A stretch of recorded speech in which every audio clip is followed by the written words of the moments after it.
Hey everyone. So I am back again with Anjali Misra, and I just want to say that, we were going about a good 2+ hours. So if you had survived through the first 2 hours, we thank you very much for staying in and tuning in. And I hope that this has been a good way to, decompress from all the wild, unpredictable, crazy crap we've been putting up with in America right now, and also what's been going on globally. So I hope that this serves as a good escape, a temporary escape for the moment, before we have to find ways to navigate our own care. So I hope that you are doing your best to navigate and give yourself a lot of grace in this very challenging time. And so we left off at number 18, Summer Boy, Lady Gaga. I it was this was a peculiar pick for me because there's obviously so many Lady Gaga songs that I could really pick from, whether it's Poker Face, Telephone, Alejandro, um, the songs from her last album. But I chose Summer Boy because one, it's underlooked. It came from the first album, and I felt like it was so forgotten until she brought it back to the Mayhem tour a couple months ago. And I can't tell you that my old 20-something-year-old self was so excited when I heard that song live. And I mean, there's something that's very special when you see an artist that have a long catalog, and then next thing you know, they play a song that you haven't heard in like live in so many years. And there's something special about that nostalgia. So interestingly enough about that beginning of Lady Gaga era when she came out around 2008, she opened up for Pussycat Dolls. She even opened up for New Kids on the Block. Isn't that Wow. something? It's just weird. The New Kids on the Block, I can't like put my finger around that one because New Kids on the Block by that point were already into their legacy act, the reunion, and now they're probably playing at some, small theater show, or, you know, connected with other oldies acts.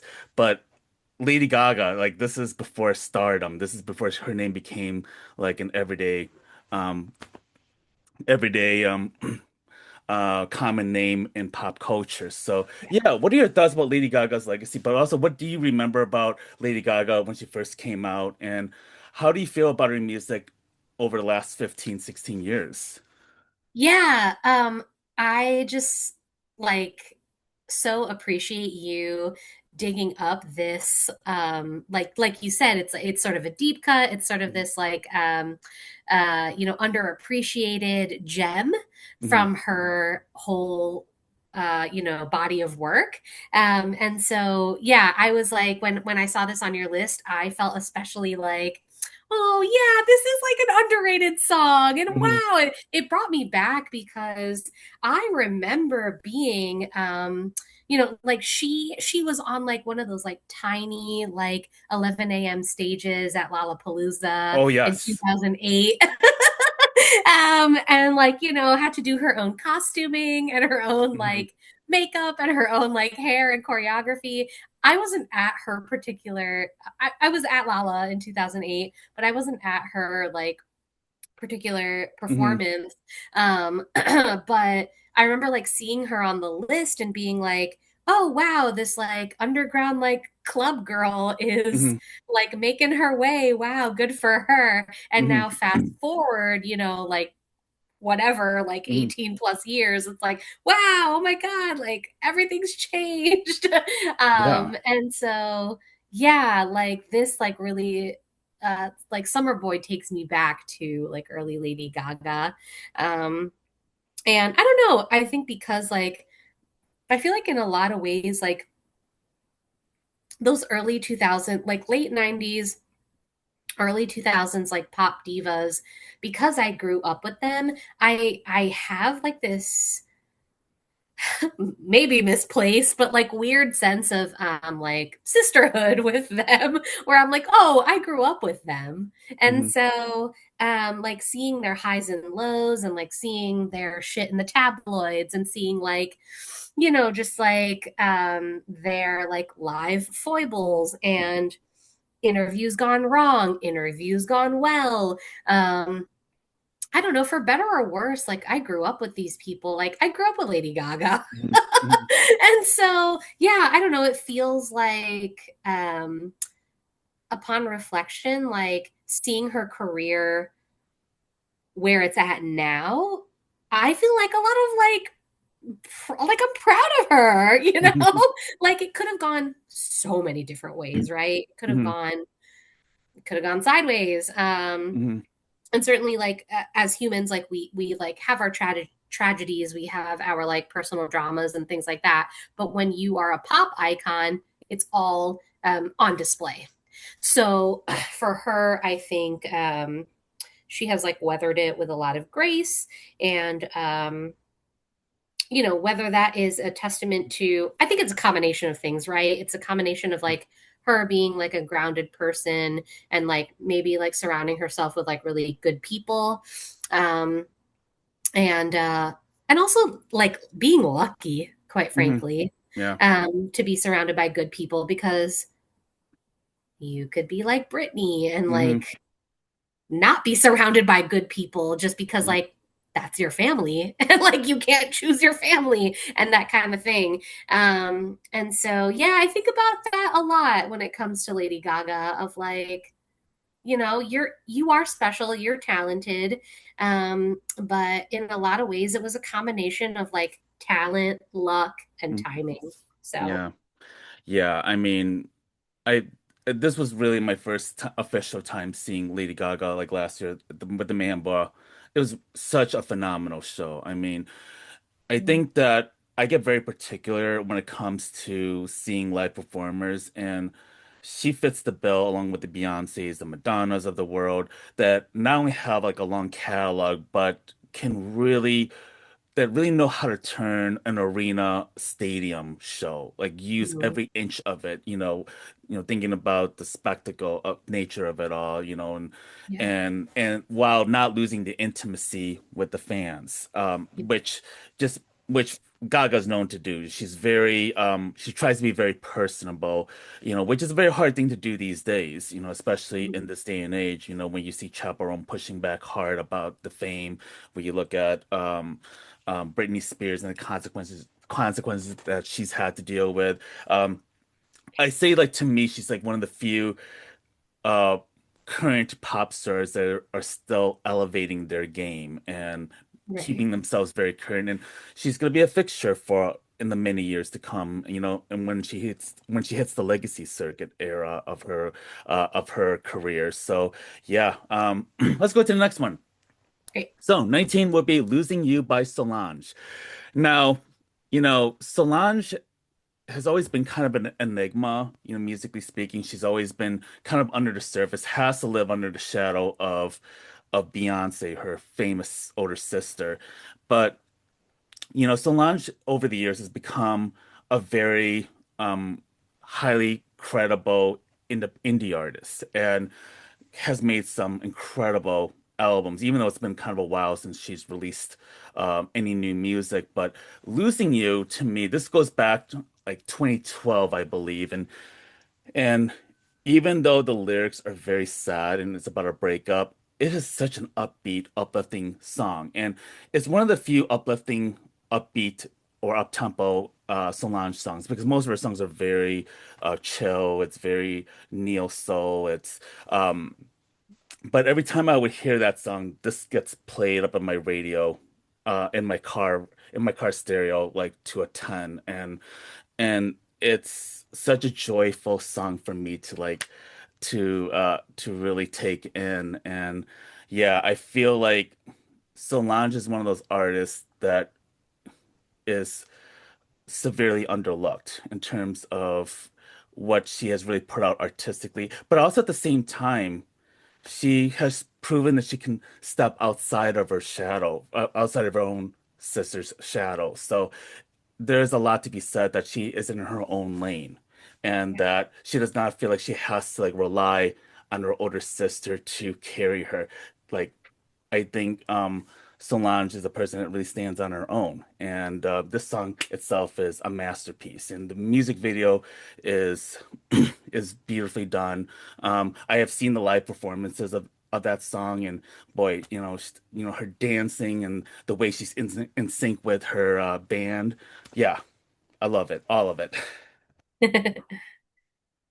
Yeah, I had no notes on this choice Mhm. and the list. I was like, I like have my notes in front of me, and all I put was agreed, great, because I just feel the same way. Like I think that this is yeah, a really standout song from her. Her whole body of work is so um I don't know, she there's almost a freedom in being like in the shadow of like someone in your family who is more famous than you. Hmm.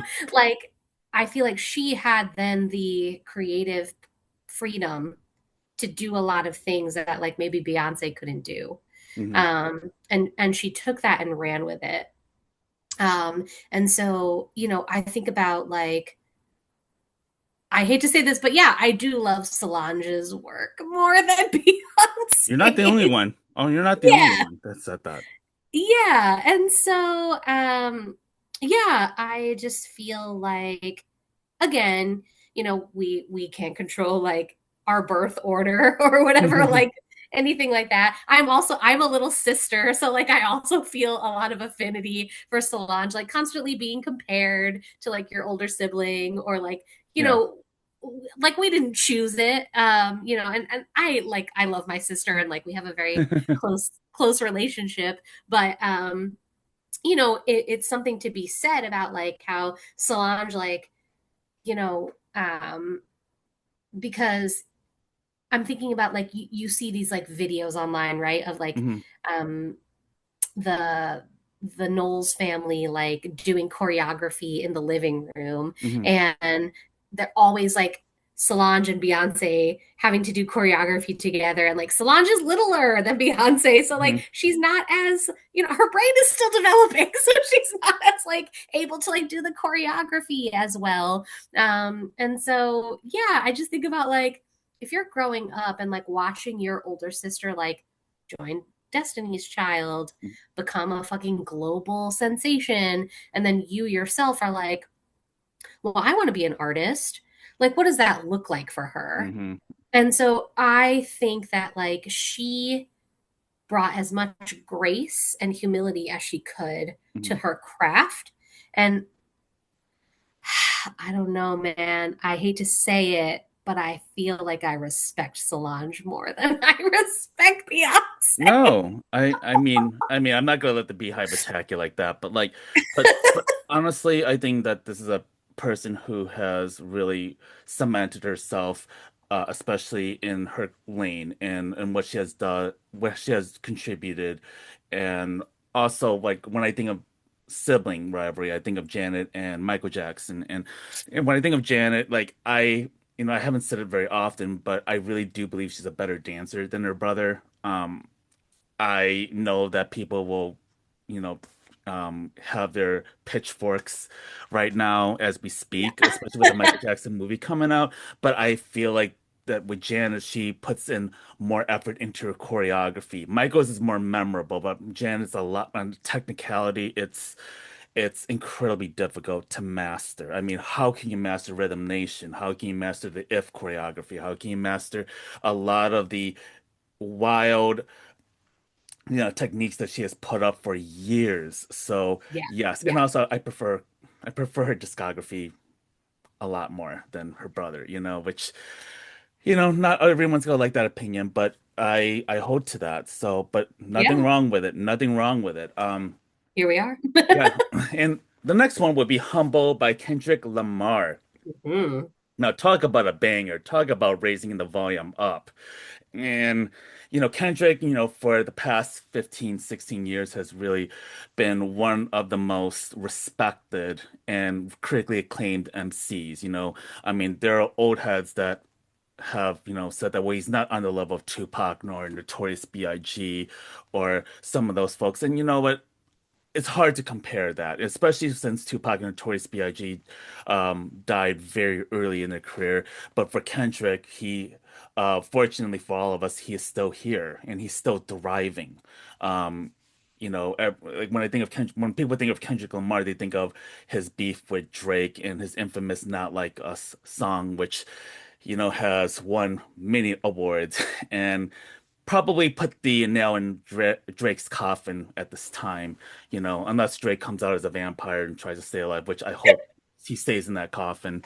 Um, and but when I think of Humbo, yeah, I mean, I remember Kelly Clarkson did a really good cover of that too, and I was like, man, she's got some rhythm on this one too, I'll have to hear that. Because Wow, I did not know. she's always about the karaoke. She's really good at karaokeing people's songs, and I'm like, okay, that's a credit. But she was also an American Idol winner, so that hits.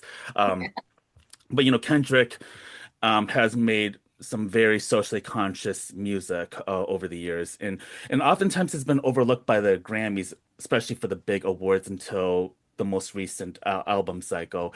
And I feel like he's now getting his full dues. He's performed on the Super Bowl halftime show once, but twice actually, um, Mhm. and I've learned that Humbo, this came out under the album Damn in 2017. It was a number one charting single in the Billboard Top 100. Fun fact, that beat was actually originally made for Gucci Mane, and Kendrick decided to keep it. And I'm like, wow, I cannot believe that this music was about to go to Gucci Mane of all people. And I'm so glad that Kendrick kept it and knew what to do with that song. Yeah, wow. I That's surprising to hear. Yeah, for sure. Um, yeah, I agree. So for me, Kendrick is someone who there were like too many top singles to choose from for like my personal whatever, like of the century, like top Kendrick songs. I'm glad you included this one. Um, it is in my like top 10 best Kendrick songs. Like no doubt, no dispute there at all. It's an obvious standout single. Um, Obviously accolades, Billboard charting, et cetera, et cetera. Um, and yeah, I just think that I don't know. He is someone who, yeah, I'm glad, like you said, I think you really hit the nail on the head by saying, like, we've had a lot of these like legends like come and go. Hmm. And to say that like we've had Kendrick for so long, like that's something to be said, right? Hmm. Um, Hmm. and like he's part of this legacy and like this ancestry of hip hop and rap and like um I'm thinking about like how there was like the 50th anniversary of hip hop that was commemorated at the Super Bowl. Was it like 2 years ago or like a year ago? About 4 years ago, I think now. I mean, Oh, maybe more than that. yeah, I don't, what yeah. is time? I I have no know, sense of I know. time. But yeah, like that was a really special moment where I was like, damn, like I've been alive 37 years and like I've like watched this progression of like Yeah. this industry and this genre of music coming up and like hearing like 90s rap growing up and then like sort of like yeah the evolution of like early 2000s and then like seeing Kendrick come up and like I don't know, it feels special to be like a part of that Hmm. and to be like a listener and a fan and um yeah, I also part of me feels a little bit like sad that like the feuds continue, Hmm. like I think I understand. I actually have been thinking a lot about this recently about the fact that like these feuds exist for a reason. Hmm.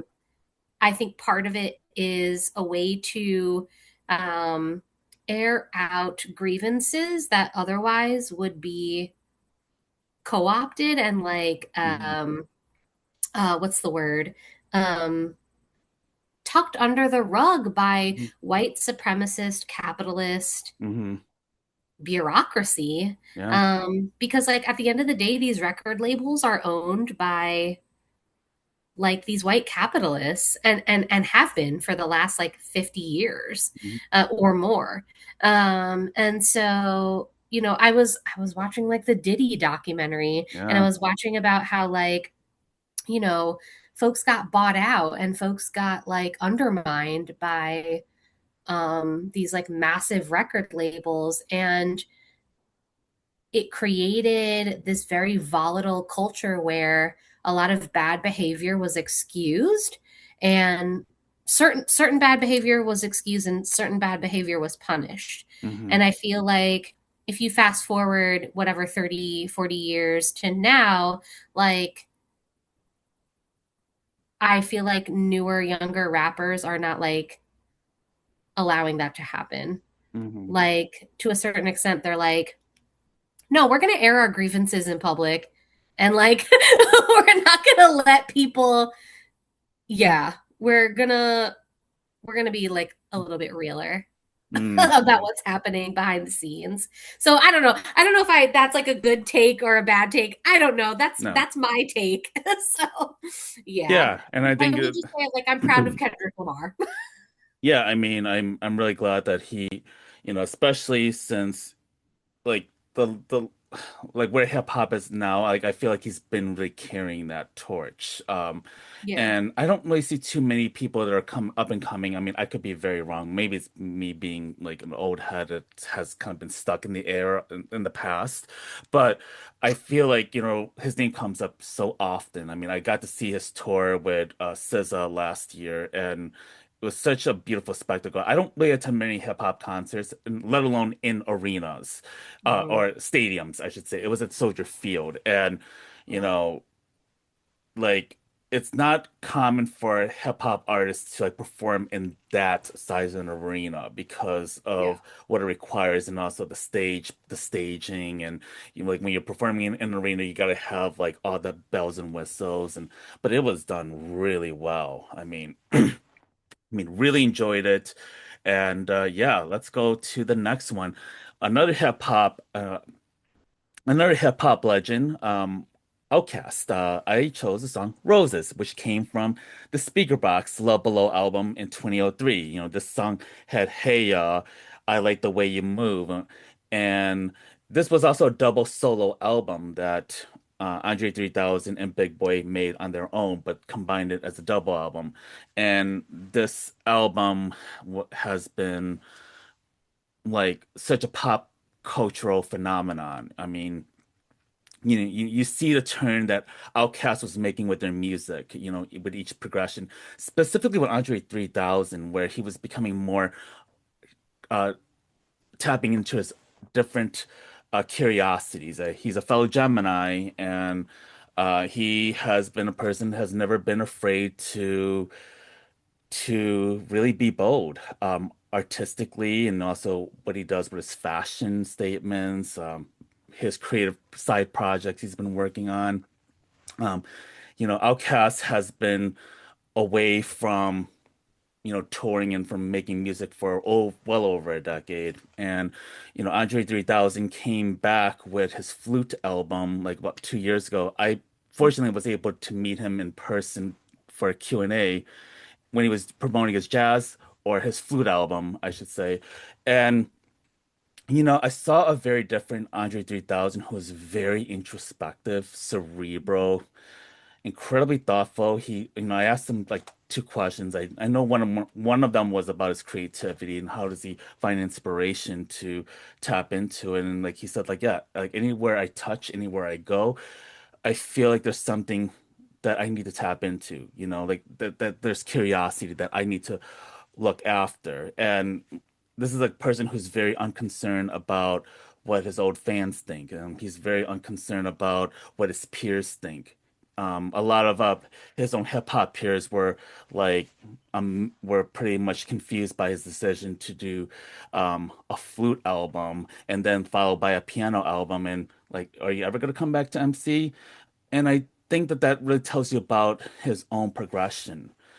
He's a person's about to be who was on his way to being 50 years old, and we were talking about how there are hip hop artists that have unfortunately died well before they were even 40. I mean, besides Tupac and Notorious B.I.G., you think about Nipsey Hussle, you think of other hip hop artists that have died very early, and Andre 3000, I feel like has a whole different like um a different pivot in his life that's quite something to behold. But when we get back to the song Roses, like Heyo was overplayed. I mean, this song was like crossing over like beyond just the hip hop station. Actually, a lot of hip hop stations didn't care for that song, but pop and even rock stations were picking that song up, and it was like a global smash hit that Yeah. you really couldn't get away from. And um, but Roses was a song that I felt like was underlooked. It was one of the last like real collaborations, like last real hits that Outkast had together. And it's a song that's about, being jilted, being jilted by a lover. It has some misogynistic elements to it. Let's just be very fair here. But yeah, I mean, I love the video. Paul Abdul like played the choreographer in that music video, and it is one of my favorite karaoke songs to sing these days. Um, Nice. and Big Boy on the other hand, he's an Aquarius, and he's a cultural entrepreneur. He recently, joined a tour with Kid Cudi. So in Outkast, they became I think they were in the Hall of Fame as of last year. So right now, like, do you think Outkast will ever come back to make music or to tour again? Personally, as a fan, I would love to see that. I wish I got to see them perform like in 2014 when I had the chance. But you never know. But I get the vibe that, Andre 3000 is like in a different lane in his life. And I think Big Boy, respectively, is doing other things, to fill his time and fill his creativity. So, yeah, what are your thoughts about Outkast, over the years? And how have you looked at their music, you know, for the past 15, 20 years? Yeah, yeah, no, I agreed, would love to see them do any kind of reunion, any kind of touring.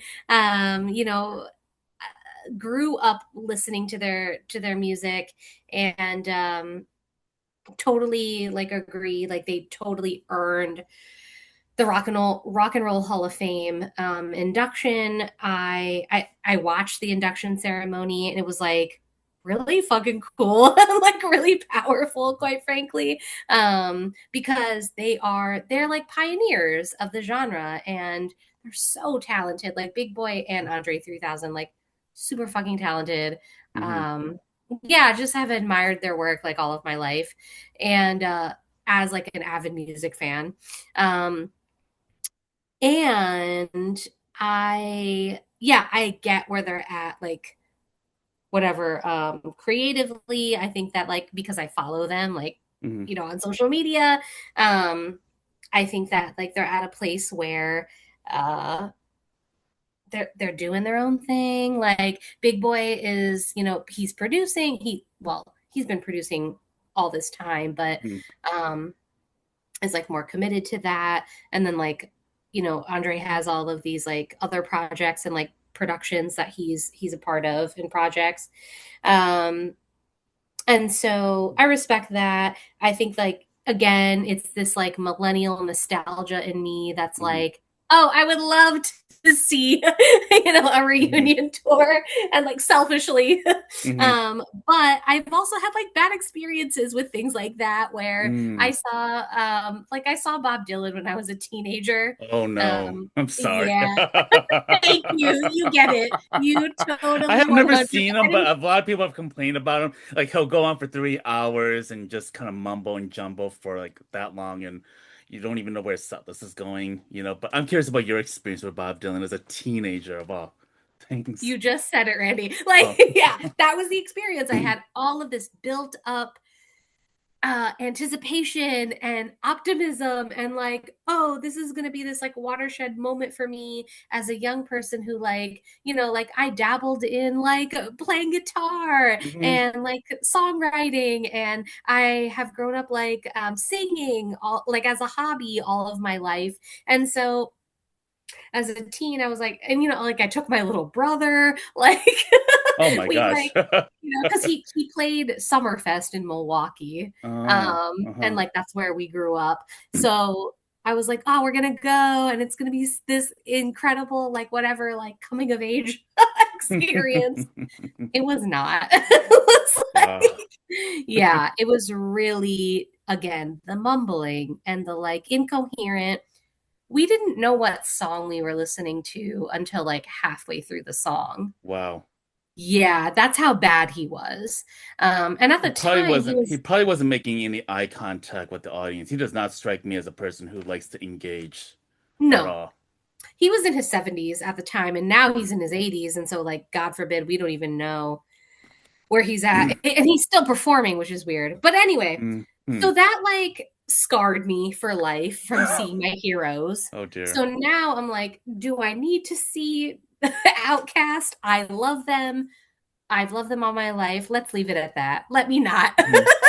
have things ruined by potentially Mhm. seeing them live and being disappointed. What I would end up doing is like I like in these cases like I would like to see how the tour is going before I'd be like, okay, I'll throw down, be There like, you okay, go. I will watch carefully. I will watch what people are saying. I will watch YouTube clips just to kind of get an idea of what I'm getting because yeah, I have seen like, sometimes I've been mesmerized by a lot of our Millennium nostalgia acts that are Yeah. reuniting. As much as I cannot stand, Brian and Nick Carter from the Backstreet Boys, which they're two really awful human beings, Yep.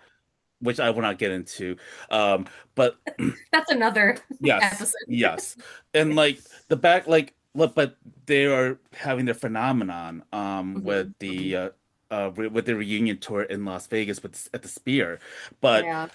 But then you look at, say, um, 98 Degrees for one example, and I don't know if you Hmm. had seen it's pretty cringe. It's a whole nother cringe level. It's like, Yeah. wow, this is really bad, Yeah. and I don't know if I could sit through this. To watch like some of your own favorite acts not be able to grace the stage like they used to. And I think that there's some grace to that we should give. Like, look, a person in their 50s or 60s are not going to perform what they were in their 20s or 30s. Of course. However, like, there is a sense of like, okay, well, what kind of show are you going to put on? Is it going to be more personable? I have seen many older acts. I mean, Paul McCartney, performed like nearly 3 hours, like a couple months ago when I saw him, and Yeah. and still as charming and affable as ever. Like he is very talkative, and my God, he didn't even take a break. Um, which Wow. amazes me. Paul Simon came out of retirement. I mean, he has a hearing problem, and he's deaf in one ear now, and Mm. but he's also the same age as Paul McCartney. He's in his 80s, and it was a beautiful acoustic set and a very heartfelt set that he made. And then I look at Janet and Madonna, like their choreography isn't what they used to be, but they can Sure. still put on a very fascinating show. They can bring on a lot of nostalgia to the like songs that we haven't heard in a while, and bring more excitement, bring new life to these songs. So, Yeah. you know, but then there's those like, Mariah Carey is a person that I love watching, but I don't know if I could see her tour. Like, I think that she's really been struggling, and also I feel like she doesn't need to at this stage. Um, Yeah. but yeah, it's like you have to kind of weigh and see where they're at in their Yeah. career, and also how our fans looking at it before you be like, okay, I'm gonna invest like $200, spend this night, and watch them perform for better or for worse. Yep. Um, yeah. So next one, Toxicity by System of a Down. You know. I never thought I would be into System of a Down coming out of high school. And I was entering college in 2001 when I saw the video to Toxicity on MTV. And I was so mesmerized by that video. I mean, Serge Tankian, the lead singer, the lead front man, was like he had this devilish stare in his eyes, and it's like that was something that I had was so fixated on when I would see that video, and it was something that I had never heard before, like the intense, like it goes from a very slow ballad, very singy songy, and then next thing you know it goes into this like furious like 20-second run, and then it slows down for like another 30 seconds, and it's unpredictable. It's very energetic, it's political, it's the kind of music that I have always respected from them. I think System of a Down, um, you know, comes from a very anti-genocide voice for many years, specifically since Serge's ancestors were, victims of the Armenian genocide over 100 years ago, and this is something that their music that they would bring out time and time again. Mhm. Um, I saw System of a Down last summer for the reunion tour, and a lot of people were commenting about how Serge's voice has really grown weaker by the years Mhm. because of the intensity of his voice that has now kind of like been strained over the years of touring and the kind of music that he does and getting older too. Mhm. But it was still just as entertaining. It was still just as fun. I mean, luckily I was not on the floor because, being on the floor of a System of a Down show is something I would never go anywhere near. I know, I'm too old. It's horrifyingly scary. I don't think I could ever do that. I mean, I would look at these videos. I'm like, absolutely not. So I was in the seats. I was perfectly up in the seats, and it was fun. It was safe for me that way. But then, they have t like some of the members have really taken a turn. One of their drummer, apparently is a MAGA, and then his second guy, Darren, um, who also plays like, the backing vocals. Yeah. He kind of went on a tirade against a couple of his fans on Instagram, like over the Charlie Kirk, and he called himself the far middle. And he was like really fighting with his fans about it. And I'm like, what the hell do you mean far middle? And like Surge has been like, the only one that I think is still, I guess, political on the left side. But I don't know what happened. I really don't understand what happened to them to make this kind of a pivot, Like their music, their fan base, is very progressive. Their Yeah. messaging, anti-genocide, I mean, Serge has been, pro-Palestine in the past. So Mhm. I wonder how Serge must be feeling now with this with his band because like, his drummer is married to his sister. So I bet that there were some interesting dinner conversations, I'm sure. Yeah, I in-laws. Yeah, Wow. I mean, I know that Serge has never been interested in like reuniting over the years. Maybe that's why. I mean, again, I don't want to speculate, but I kind of wonder. Um, what the future looks like for that band, especially when there is some strong political divisions. Like, I mean, this is not the first band that's gone through something like that. Pink Floyd is another one too, like Mm. Roger Waters, has a famous fight with David Gilmour, and Roger Waters is famously political and Mhm. also pro-Palestine in his work too. Um, Wow. so yeah. Thoughts on System of a Down? Wow. Okay. Mhm. Um, do you mind if we take a quick break? I have to Yes. refill my water and I Sure. have a lot of, I want to gather my thoughts because I have a lot to Yes. say. Yes. And I think it was also culture shock. It was like shock there too that I just gave you. Yeah, yeah, All yeah. right. Um,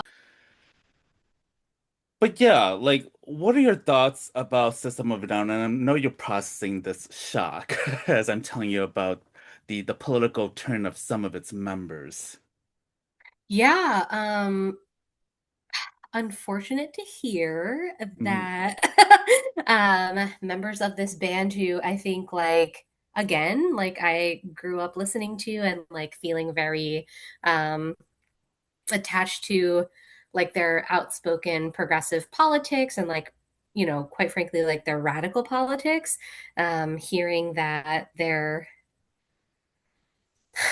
whatever for whatever reason, like folks have taken a turn, is like frustrating and disappointing to say the very least. I think that yeah, I don't know.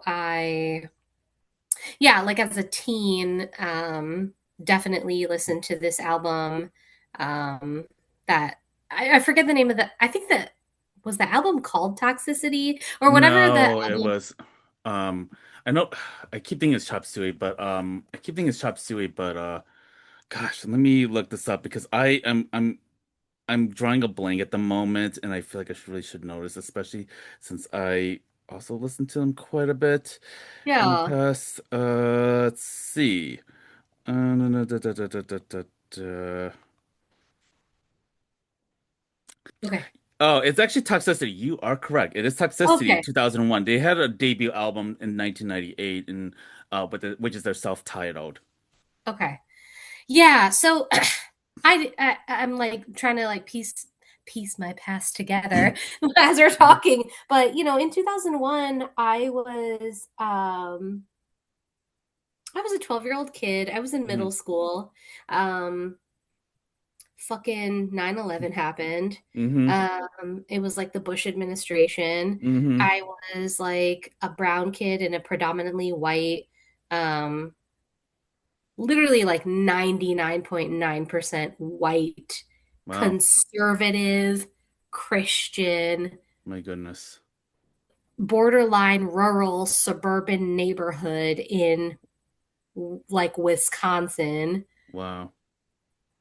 And so the only outlet, and then this was this was like the dawning of the internet, and Mhm. so there was Mhm. no like social media and there were no Mhm. cell phones, and so like the only way you like knew about what was happening in the world was like through cable TV. Mhm. um and the things I was seeing on TV was like the war in Iraq and Mhm. like George W. Bush, like, being Islamophobic and like Mhm.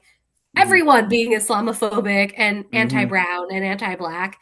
And Mhm. so the antithesis to that was like MTV, Mhm. and System of a Down was on MTV being like these like really unruly brown people, um, you know, spouting these progressive and like radical and anti-genocidal like messages. And so that was like my entree to radicalization. Like System of a Mhm. Down was like my entree to like progressive politics.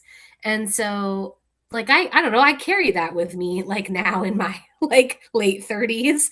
Um Mhm. and so I have a lot of like I don't know, nostalgia for that. And then Mhm. like also a little bit of disappointment, that like as the years went on, I became more radical. And it Mhm. seems like my heroes became de-radicalized. Yeah. Yeah. um, yeah, so that feels shitty. That feels shitty to be real. Yeah, no, thank you for sharing that too. Because like 2001, I was an 18-year-old. Like I Mhm. felt like I was entering into adulthood when 9/11 happened and the George Bush years started to, add up. And I felt like I was in this world of uncertainty as a young 18-year-old trying to Mhm. figure his place out in the world. And also growing up around a predominantly white community, not as, super white as the community that you grew up in, but it was pretty conservative. And I have always felt like I've always had to hold back uh or hold back on the curiosity I have about the identities that I was not quite comfortable disclosing. Um Mhm. what is my queer identity, my Asian brown identity. Um, and like at that time, my music list was like I was listening to a lot of B96, which was like a pop top 40 radio station, and I was really into, the R&B and hip hop, like the Ashantis, and listening to Missy Elliott.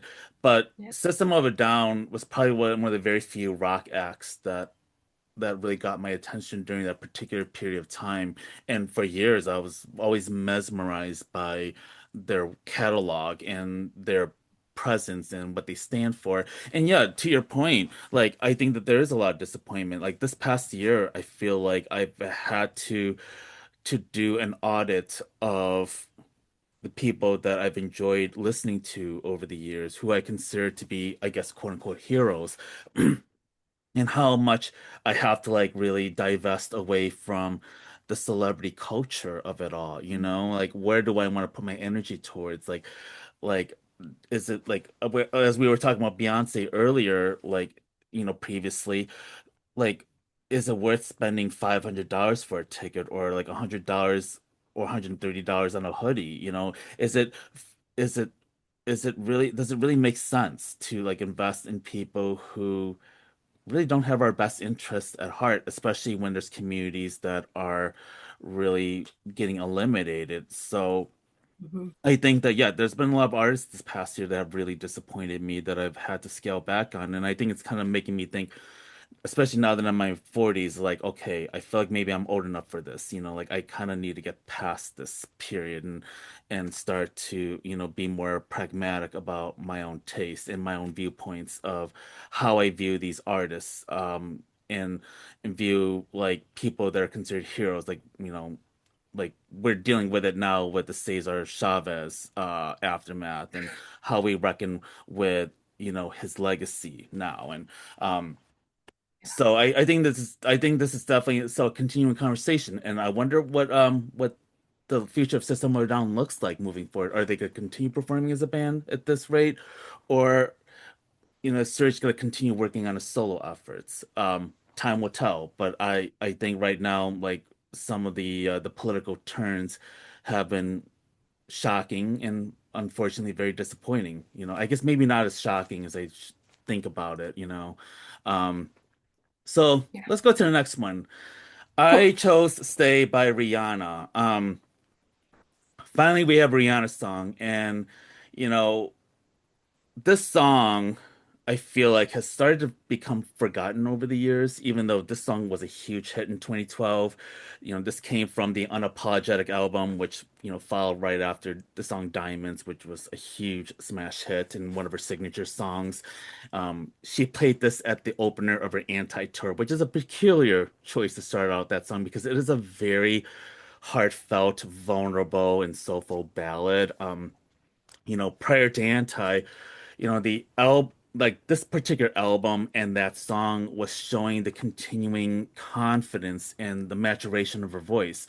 You know, Back in 2005, she entered the scene as a bright-eyed teenager, um, working under Jay-Z's mentorship, through the Ponde replay, and then went through um, the Chris Brown situation that turned very public and violent, and that was something that she had to reckon with as a young woman, now in the media and now in the tabloids. And then now coming out of coming out of that experience is when she started to really emerge creatively. Like, she Mhm. started to like change her hair color to the red hair, like in 2010.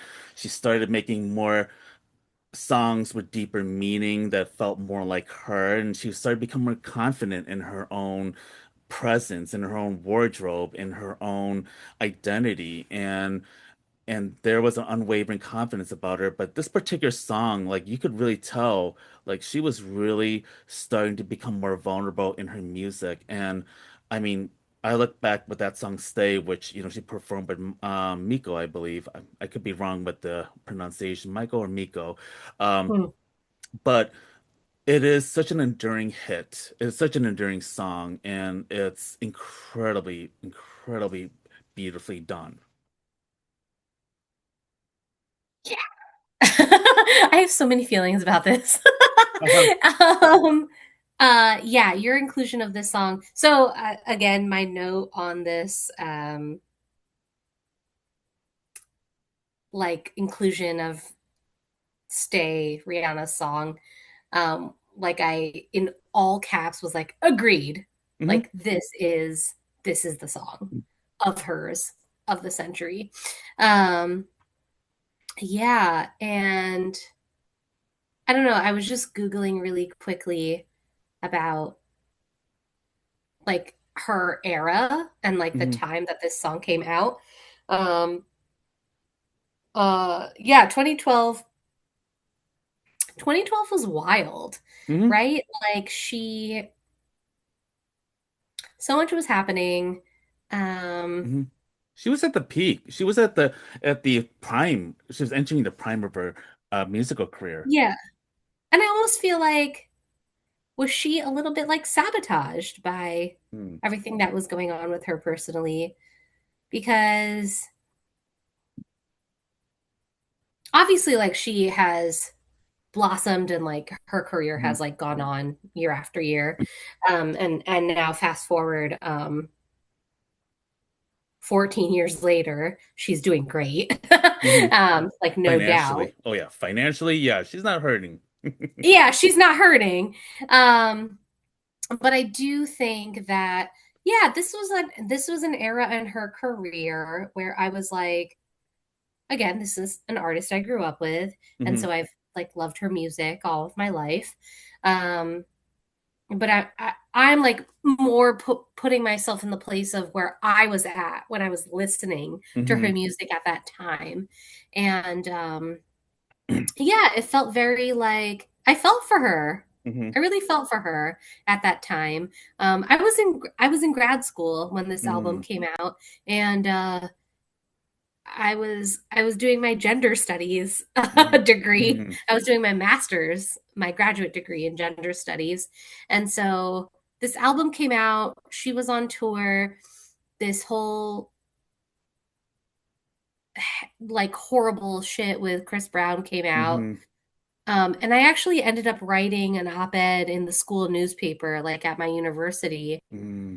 about um, how she made the choice to like release like footage or like photos of Hmm.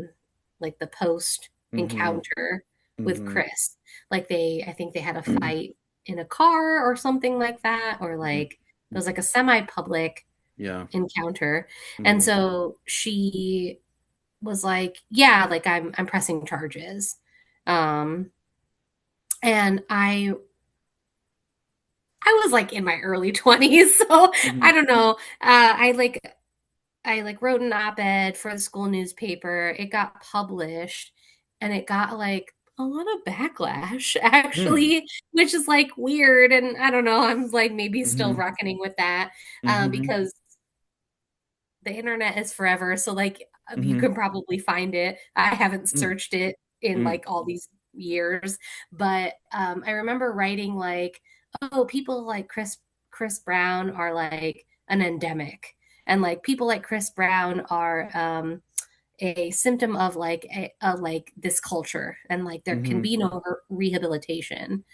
And Hmm. then like I feel like people in the comments came at me again. This Hmm. was like at my fucking college in Wisconsin. So it's not Okay. like it wasn't like a national thing at all. No. But yeah, like it stayed with me all these years. Hmm. And so when I think about Rihanna and like when I hear Rihanna's music, I think about like this moment in my life where I was like, oh, I want to come to the defense of someone who is like this really like powerful figure and this really like creative artist who whatever like had this like very Hmm. like public bad relationship, and I as like this student of like I don't know social work, gender, Hmm. sociology was Hmm. like this is my observation of what's happening in the culture. And then like I don't know, it feels very it feels very weird. Hmm. Like Hmm. Hmm. yeah, it feels very much like yeah, I don't know what to say about Yeah. it other than that. Yeah, like when I think about that 2012 era, I mean, I feel like this is like Mhm, where you really start to see Rihanna become more assertive. She started to become mhm, more clear about what she wanted, and when, media started to come after her, and she was still dealing with the Chris Brown fallout for a couple of years, and and I think that this is where she started to become like, okay, I'm going to push back, and I think I felt like she was entering the way Madonna and Beyonce were starting to like really establish themselves and be like, look, I have boundaries, and this is what you're Mhm. asking me, this is what you're not going to tell me what to do. And then she released the Anti album, which came after a few years of taking a break, because for a while she was releasing year after year like new albums. And the Anti album in a way was kind of like this masterpiece, and I felt like Stay was kind of this inspiration for her ballads, and where she was testing out her voice, and where she was really starting to become more confident in what she can use it for. And since then, we're now 10 years since Anti, and like it's hard to believe that we've gone a decade without a Rihanna album. And I don't think that there's any chance that that will happen anytime soon in the next 5 years. I would like there to be one, but I also feel like she's in a different lane in her life with her Yeah. Fenty and her Savage X business, and also as a mom too, Yeah. right now. And yeah, so it's wild. 10 years later, it's like, it's like there's like I think the fans are starting to like, okay, be like, okay, you know what? We may not get this album ever. And I think a lot of us are starting to make peace with it. I think that's fine. Mhm. Um, it's whatever, but I think she's got such a good discography, a good catalog of songs that are going to remain timeless for a really long time. And people still listen to her music. I mean, um, like Diamonds, uh, like We Found Love, um, Umbrella, which honestly I can't really stand the song unless it's that Tom Holland video, then I'll watch it. Um, Sure, sure, sure, sure. yeah, but yeah, there's so many great singles, Yeah. and yeah, I hope that she comes back touring at some point Yeah. down the road, because I mean, I was lucky enough to see that tour with my good friend, um, Oh, and it was fun to watch, that's and great. yeah, so Oh, I was next, just gonna say, feel go ahead. free to cut anything. Like, I don't know what your like editing is like, but I feel like I ramble a lot. Oh, it's So fine. No, it's please, like, fine. Yeah, I wasn't too worried about that. No. okay. No, I wasn't. I mean, sometimes I go on my own little tangents here. So, No, you're oh, great. yeah, next one. I decided I'm gonna go indie here. The indie dance rock song "Take Me Out" by Franz Ferdinand. Boy, did that song had me in a chokehold back in 2004. Yeah, this is before Guitar Hero, made that song for what it is. It gave it new life like a couple years later. But God, this was like the era of the indie dance rock bands like, Panic at the Disco, Arctic Monkeys. They're like Franz Ferdinand was a band from the UK. They were named after like the Archduke Franz Ferdinand, who was murdered in Hungary after, which ignited World War One. And the thing is, when I think of Franz Ferdinand, I'm not thinking about the Archduke, that his murder. But instead, I think of that band. And um, interestingly enough, I saw them perform. They were a double headlining act with Death Cab for Cutie at the Aragon, which is a very interesting act between those two, because I'm like, they couldn't be any more apart, because like Franz Ferdinand came in, like you could tell the energy was so high, but then Yeah. when Death Cab came in, it just felt so chill and very, Mhm. I don't know. I wasn't a fan of Death Cab. I mean that was like right after the Plans album came out, and which is a great album. I really enjoy it to this day, but it just felt so misaligned. A very curious double headlining act, but gosh, I mean, "Take Me Out" is a song that just gets stuck into your head. That hypnotic beat, and that guitar riff, and yeah. Do you have any thoughts about growing up to that song, "Take Me Out"? Was it a song that was constantly in your uh playing in your Apple iPod? Yes, absolutely. 100%. I have so many stories about my affinity to Franz Ferdinand. Mhm. Um, it's so funny. Um, I feel like this band was like my entree to indie music and like indie rock. Yeah, As same. like yeah, as like a 13-year-old, I this is a crazy story. But like actually like I'm gonna tell it and then everyone who's listening is gonna be like, it's not crazy. But so I did summer camp every year during high school. And one of the like units was like music. Hmm. And so like during the day we would have like all of these like workshops and stuff in between like breakfast, lunch, and dinner. And one of the units was music, and then one of the camp counselors was like, oh, I'm just going to introduce you all to like new music. Hmm. So he just literally played his iPod for us. Mm. And yeah, this was like 2002. He like played Franz Ferdinand. Mm. All of our 13-year-old minds were blown. Hmm. We were like, wow, what is this? Oh my God. And like that's how I got introduced to like the Strokes and Yeah. like the Kooks and Yes. oh my God, the Yeah Yeah Yeahs, Yes. all of these bands that like years and years and years later I'm like, these are my favorite bands and I love them to death and blah Hmm. blah blah. So yeah. It's just so funny to think that like that was my entree to that music. Hmm. Um, but yeah, the first time I ever heard, I will never forget the first time I heard Take Me Out Hmm. was at summer camp when I was 13. Oh, wow. So yeah. I loved them. And then like I got like my little brother really into indie music, and like Hmm. he ended up seeing, it's so funny. He's seen Franz Ferdinand live. Like Mm. he saw them live with his buddies in Wisconsin. But like by that point I was in college, like he was in Hmm. high school. And so I was just like, well, at least someone in the family got to see them. So, Yeah.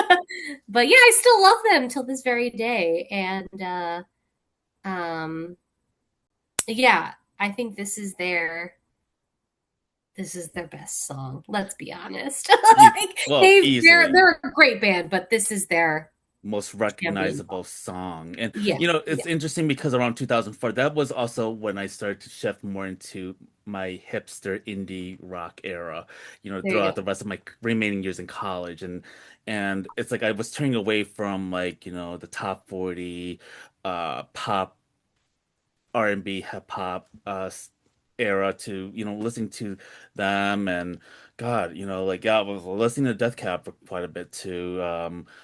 Yeah, like the Decemberist, um, Yeah, uh, same. Phoenix. I saw Phoenix like well before they became famous. Like they were playing at the Double Door, which was like Cool. phenomenal, which was such a great experience. And so, yeah, like that was the era that I started to grow up in. But I give Franz Ferdinand credit for kind of like jump starting me back into the rock era. And Yeah. so the last one on my list, last but Wow. not least. Mhm. I debated on this many like for a while because I could have put Rolling in the Deep by Adele. Like this, if I put that, that would have made a lot of sense because I mean, I remembered where I was. I remembered how hypnotic that song was, and to this day, it is such an enduring song. But I chose Hometown Glory. This came from her debut album 19 in 2008. So many songs to choose from with Adele, like over the years. And this song hits on so many levels for me, like because of how nostalgic the song is. Like I think over the years, this song has really grown onto me, and especially more recently when I think about, the passings, of the people in my life, and also like revisiting places that I haven't been to in a long time, where, going back to places like that don't exist anymore, and trying to, sit with it. Um, it's an interesting song because Hometown Glory, it kind of reminds me of like the earlier version of when we were young. When we were young had me like really emotional when I heard that song for the first couple of times, and then even more Wait, say emotional. more. Who by who? Adele. Okay. Yes, yeah, with Adele. And when I saw Adele perform in Vegas, she performed when we were young. I mean, God, I don't think there was a dry eye in that moment. But Yeah. when I think of Hometown Glory, this was probably like this was the predecessor to that song, in my opinion. But what I think is very interesting about it is that Adele was a teenager when she wrote this song, and this is a song that you write when you're in your late 30s or early 40s, when you've Mm, lived a life. She was just barely living a life by that point, but um she was only 19 when the song came out. And this was part of her debut. Like she was coming in at a time where her fellow Brit peers, Amy Winehouse, Lily Allen, Duffy, were also emerging. And and here comes Adele, a very shy, very quiet, introverted person. And a person who was terribly, famously terrified of being up on stage. And mm. when I think about that song, it's a very nostalgic hit. It takes me back to a very raw place every time I hear it. And I learned that she wrote that song, like talking about her experiences, like protesting against the Iraq War as a teenager, and trying to beg her mom to come back to London. And I was like, wow, this is such a mature song for a person who was already at that age. And and since then, Adele has become a global icon, a beloved treasure, and really um one of the most sought after voices, like especially as a millennial. I think she's been just like she hits on different genres. She could hit with the boomer crowd, she can move the Gen Z, even Gen Alpha crowd. Um she hits on all cylinders. But yeah, were you a big fan of Adele? Like was that first album, like did that come up for you, or was it like the 21 album where Rolling in the Deep uh was, like introducing her to a much wider audience, became a household name? Yeah, I never I will admit I never got really into Adele. I think because I missed that moment. I feel like so 2008 when like Adele became like really big, I like had just started college.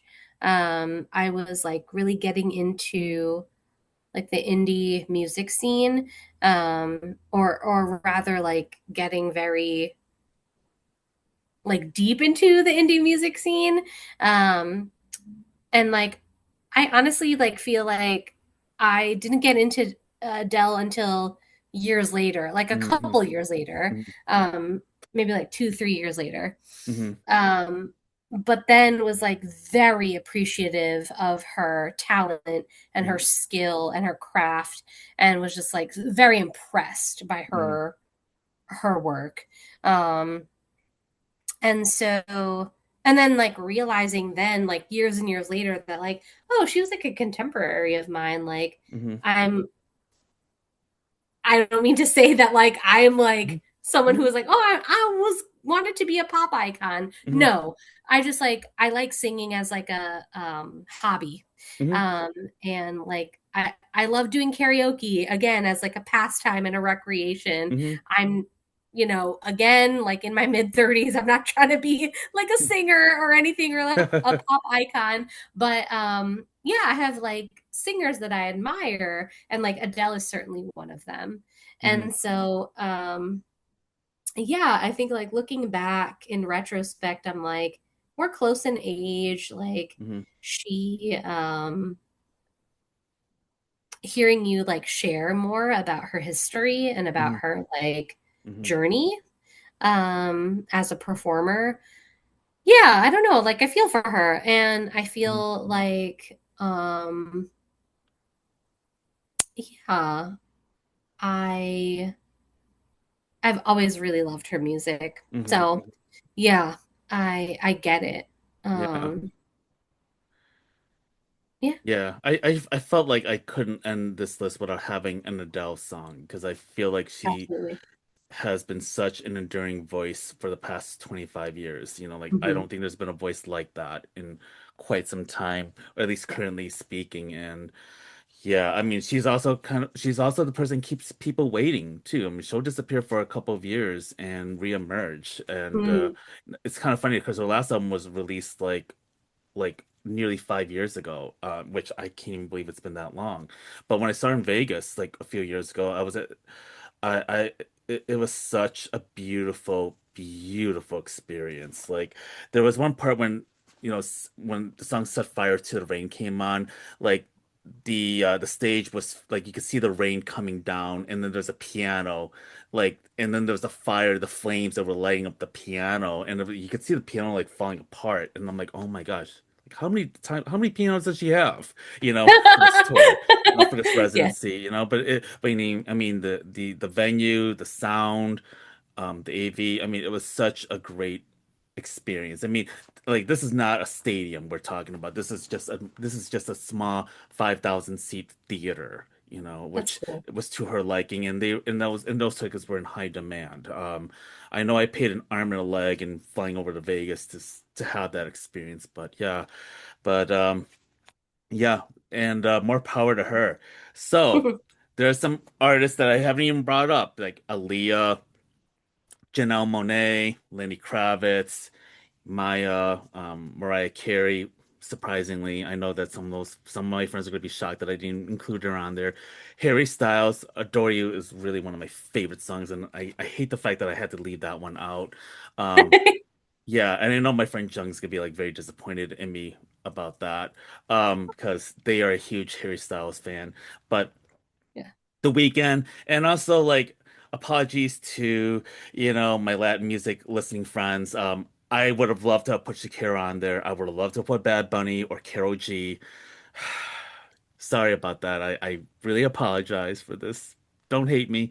Well, I and I promise you. wonder, I'm sorry to interrupt, but I'm wondering if, like, for me, when I make these lists, Uh-huh, like for myself and like uh-huh, playlists for uh-huh, myself, I exclude the people who I'm like, your whole thing is so uh-huh. good that I have to exclude you. Yeah, I mean, there's also like you can't really pick one. I mean, I might have to put them on an album. Like Mariah Carey's gonna have to be on there. Aaliyah's third album, the Red album, has to be on there for me because I have a lot of things to say about it.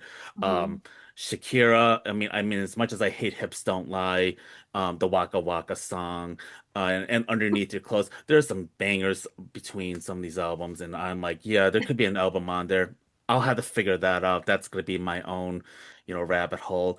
Um, no MIA, for many reasons because the way Aw. she's been, I would have put her on there, but yeah, she's been disappointing me a lot. Sure.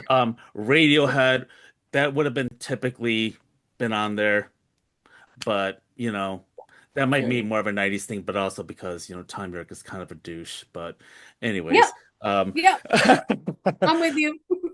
yeah, so I want to talk about maybe some of your favorites that we haven't even talked about. Some of the songs that or artists that have come out during that particular time that really stood out to you in your own awakening, your own reckoning.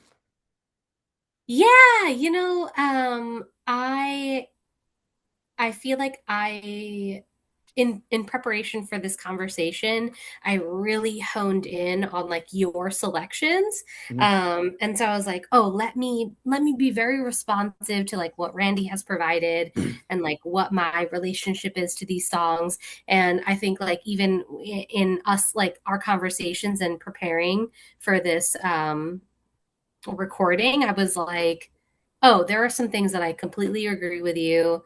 These are top 25 songs of the century. And then there were some things that like I absolutely was like, that wouldn't be my choice. And of course we've talked about it. But yeah, it made me think about how like these kinds of lists are personally very challenging for me. Like Hmm. I almost need to do because what ends up happening for me is I make very niche playlists. Hmm.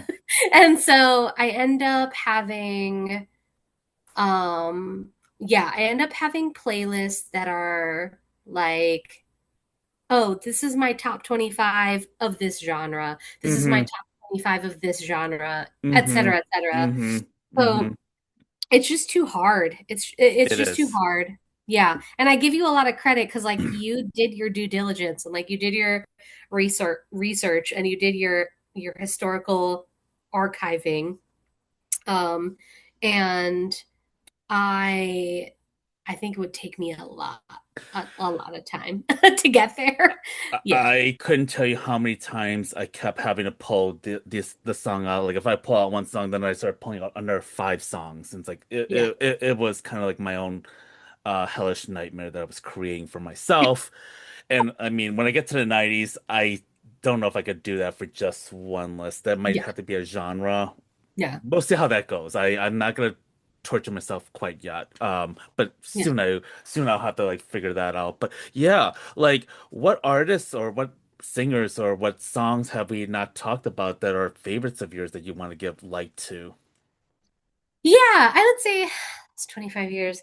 I think about I hate to sound cliche, Hmm. but and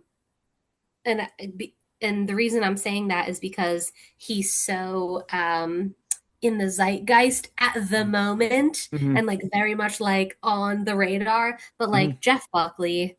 Oh Um wow. Wow. yeah, and so okay, how do I say this without Hmm. sounding pretentious and Hmm. like Hmm. weird? Hmm. Hmm. But yeah, so I feel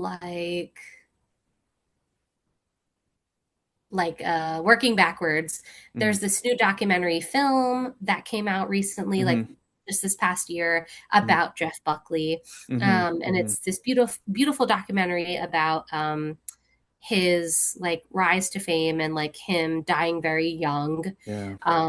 and carrying the legacy of his father, who was like this like folk artist, who he wasn't very close with him, but um he was like attached to him in the world of music as like, oh, your dad was so talented and now you're exhibiting all this talent, and so we have a lot of like hopes for you in Hmm. the culture. And then he like died very Hmm. similarly to his Hmm. father.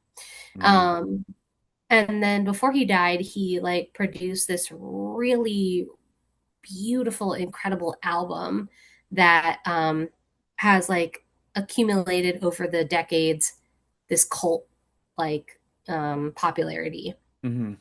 and so like I have, so this album Grace by Jeff Buckley, like Hmm. I have it on vinyl, I have it on CD. I when I took guitar lessons as a teen, I learned one of the songs from the album Hmm. on guitar. Like, yeah, this is just like one of those performers.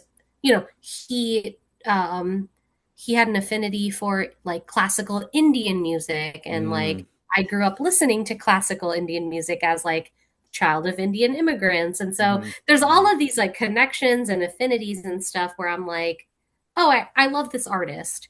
Um and yeah, all of a sudden now, like decades later, there's this reemergence of like interest in his work and interest in his legacy and artistry, particularly around this like new documentary film Hmm. about him. And so I'm feeling a lot of feelings around like, Hmm. I don't know, like protectiveness around like Yeah. his legacy, but Well, also yeah. like I want Yeah. people to know about his music because it's really Well, good. yeah, it's not uncommon too. I mean, we've seen that with Yeah. Selena over the years. We've seen that with Amy Winehouse. We've seen that with Elliott Smith, another artist that now that you bring up Jeff Buckley died like in the late 90s. But Yeah. I also think of Elliott Smith. I mean, he died very Yeah. tragically, through suicide. And like his music is also like oftentimes forgotten, or at least on the mainstream level, but among his hardcore fans, I mean, like he's Yeah. still very much celebrated. But it's like there are certain artists like, wow, like man, I mean, Jeff Buckley only had like one album that was released during his lifetime, and Amy Winehouse only had two albums. So it really tells you like yeah, there's like we mourn not only the music that they left us behind, like the little music that they gave us, but also like what could have been, like what we could have Yes. seen, over like the next 10, 20 years of their career, to see that happen like well before they even hit their prime. It's a tragedy. It's hard to, see that. But also as a young person that grew up listening to a particular artist like that, like Aaliyah for me was like my first celebrity death that really affected me as an 18-year-old. And I got her album, which I'll talk about next time. I got her album like right before she passed away. And, I thought about like this is the person who I really grew up listening to in high school. Yeah. Part of junior high to high school, and I was like, wow, and this is like a part of my childhood that just died with me, I guess. And Yeah. it's kind of like it's kind of hard because as some of our artists are getting older, at least it is good to know that they have at least accomplished so much in their career, Yeah.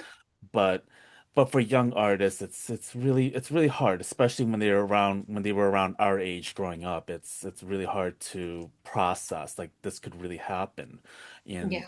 and what they left behind. But yeah, thank you for shouting out Jeff Buckley and any other, other songs or any um artist that comes up for you like in this period. Yeah, I mean, I think of Jeff Buckley. I think of um, I'm trying to think of underrated people because where my mind is at right now, I'm thinking of like all of the people who've like maybe given like too much credit who Oh are yeah. still alive. Justin Yeah. Timberlake. Yeah. Like thinking about, yeah, people like that. And so I'm like, who Taylor Swift. like who has not been given their Oh, you know what I think of? I think a lot about the Mars Volta. Oh yeah. Yeah, Mars dude. Volta. Wow, that's a good name. That's a good name. I I think did not about think them about all that. the time. Hmm. I think about Cedric and Omar, the two Hmm. lead guys who Hmm. are like the masterminds behind not only Mars Volta, but uh what it oh, at the drive-in. That's what like they did a side project. Hmm. I don't know, it wasn't very different from Hmm. Mars Volta, but it was them and they did this other side project called At the Drive-In. Hmm. Anyway, really talented lyricists, really talented instrumentalists, really talented composers, really talented vocalists. Hmm. I have almost all of their work on vinyl. I have like some of their stuff on CD. I've seen them live a couple times. Hmm. These are two Latine musicians who, yeah, have just done like really complex, beautiful, incredible work over the decades. And because their music is like avant-garde, experimental, a little bit weird, non-commercial, and like I think that they have never signed with a major record label. I think they've been independent all these years. Um, they, I think, um, have not gotten the like they certainly have like a cult following Hmm. because like how would I, this little girl from the Midwest, like find out about them otherwise? Like, Yeah. like they certainly have a following. And like, yeah, they came to the Aragon Ballroom in 2007 when I Mm. was like an 18-year-old girl. Hmm. I saw them and yeah, it was life changing. Like they're so talented and they're so incredible. I listen to their music till this day. Um, yeah. And they have like a interesting history also with the industry. They've been very anti like capitalist all these Hmm. years. Yeah. Yeah. So Yeah. Yeah. that's my plug. Thank you for bringing it all together. And as we conclude, like, what does it mean to like relive these songs of the yesteryears, 26 years now, like how does it make you feel like when you go back into your early 2000s as a teenager and how you view these songs now as an adult? How does it feel to you, like listening and thinking about them? Are they very relevant still to your life, or are some of these songs kind of like, yeah, well, it was great for its time. I've grown out of it. I don't connect to it anymore. Yeah, that's a great question. I think it's definitely a mix. I think that there are definitely songs where I'm like, "Oh, I feel so wow, what a great memory." And then there are other songs where I was like, "I can let it go. It's okay." So, yeah. Yeah. Yeah, I also want to say, thank you so much for this, wonderful Kiki, wonderful like deep dive that we've been having, the last Mhm. for the part one and then for part two. It's like I didn't realize how long we would be talking about this. I'm like, wow, this it's like I was like, can I keep top 25 conversation in 2 hours? And I'm like, yeah, probably unlikely. But you know what? I really, really enjoyed this conversation, and I really hope that, people think about your own top 25, the songs that really stood out to you. I mean, it's it's really wild to me that we're like 25, 26 years into the century already. And yeah, it's pretty wild when I think back about, how the songs that we had listened to growing up are like now considered oldies to like the young Gen Zs, to the current Gen Alphas that are millennial counterparts of birth. So it's a very disorienting time. But I'm also like, I hope that, the artists that we listen to, the songs, will carry through, into our sunset years, and that it like continues to, resonate with younger people, younger generations. And yeah, I really hope that you really enjoyed this conversation. It's the first of my kind, and I'm so glad to have you on, Anjali. And I really hope that we get to do more of these fun topics. Yeah, this was a pleasure. Thank you so much. Happy to be back if and when you will have me. So, thank you so much.